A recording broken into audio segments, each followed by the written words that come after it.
Pablo Gomez here, and today I'll be talking to you about ocean conditions on offshore oil rigs. Today we'll be talking about what are oil rigs, the ocean conditions, the environmental challenges, a couple examples of those oil rigs, and we'll review this all at the end. Come with me. To help this process, mud drill, a lubrication that is used within the borehole, will then help extract the bedrock, ocean rock, up into the platform where geologists will decide whether to abandon or create more holes. Holes vary from 300 feet to 551 feet with two conductors of those 30-inch pipes. If decided to keep the ocean bedrock and extract the oil gas, what they'll do is they'll keep the oil that is extracted into a storage that is maintained with other chemicals in order to mitigate any environmental issues. Oil rigs, in order to have the oil extracted, will then need to create a hydraulic pressure that is done with a pipe that is about 30 inches called a conductor. What this creates is a hydraulic cone which creates the high to low pressure in which the oil will be extracted all the way to the platform.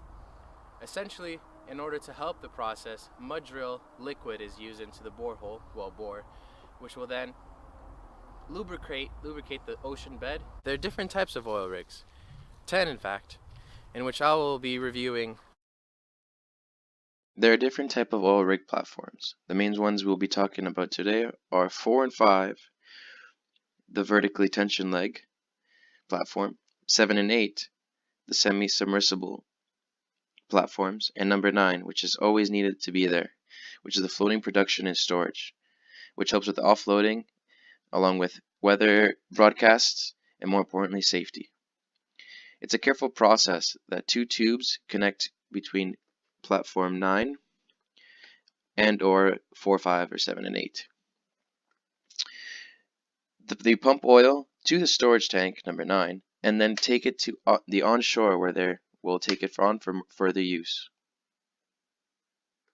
As promised, this is the drill bit that drills 551 feet towards the ocean bedrock.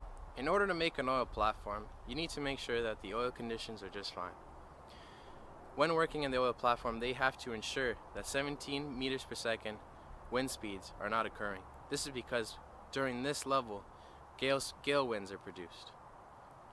Gale winds are too unsafe in the platform, so they call off the day and make sure that the wind speeds are just below then to continue their working. As mentioned before, ocean conditions need to be calm.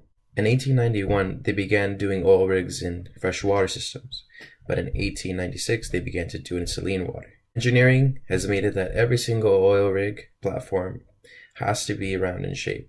This is to equilibrate any disturbances and stress upon the oil rig platform.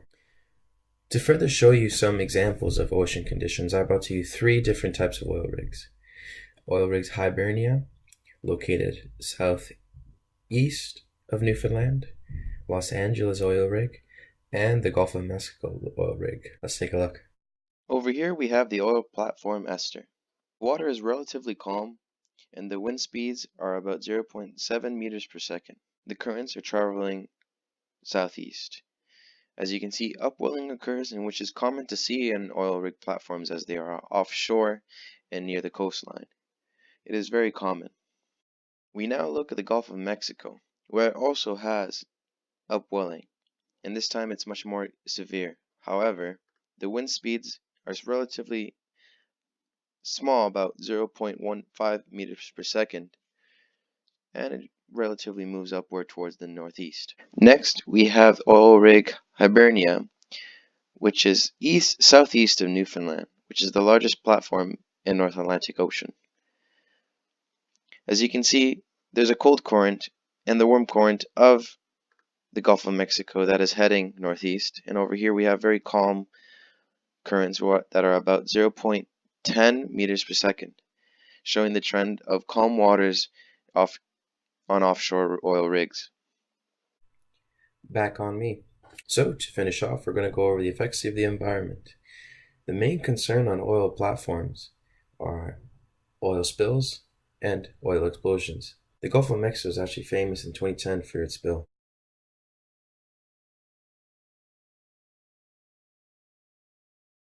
It killed about 11 workers, gushing oil to the ocean, measuring out 780,000. However, this was a realization to produce alternative resources, mainly solar, wind, hydro.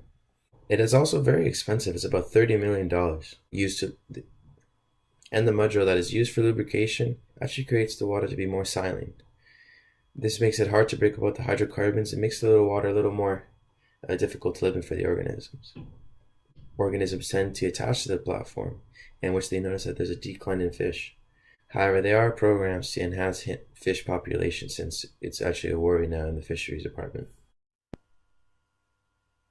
Thanks for sticking around. If you watched this whole video, you will learn how oil processes work, what's needed to get from the high to low pressure, the two conductor pipes, the storage needed, and the extraction process with the mudrow lubrication.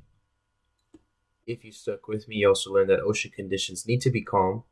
Gale winds cannot occur as it is unsafe for the workers in the platform, and that a common process is upwelling, since it's offshore and near the coastline.